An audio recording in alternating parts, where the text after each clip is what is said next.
Ako vedúci autorského kolektívu, ako váš rodák, by som si želal, aby ste túto knihu strážili ako oko v hlave, ako niečo vzácne, aby ste si ju uschovali a odovzdávali si ju z generácie na generáciu. Aby ste ju mali uloženú hneď vedľa Biblie alebo vedľa modlitebnej knižky, aby ste z nej počas dlhých zimných večerov čítali deťom a svojim vnúkom. Ďakujem.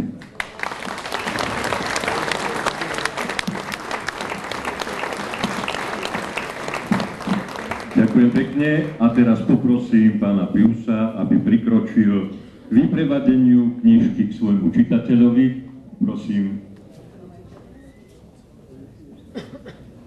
aby ste si všetci zobrali tento vzácny mok z neočinčianskych strání a kvapkou odprevadili knižku čitateľovi.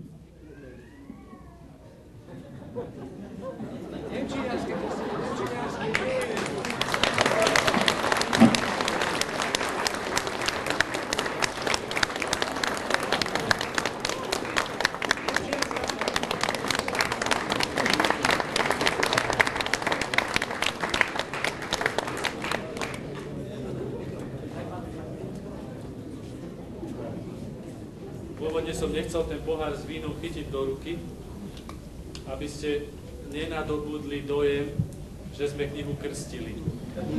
My sme ju promovali. Tak sme ju promovali nemčinianským vínom a teraz by som predniesol za nás všetkých takú krátku modlitbu, ktorou toto dielo požehnáme. Naša pomoc mene Pánovom, ktorý stvoril nebo i zem. Pane, vyslíš moju modlitbu a naše volanie nech pôjde k Tebe. Modlíme sa. Všemohúci Bože, požehnaj toto dielo ľudského umu i tých, ktorí ho budú používať. Nech ich povzbudí, poučí a nech ich svojou milosťou vedie k múdrejšiemu životu skrze Krista nášho Pána.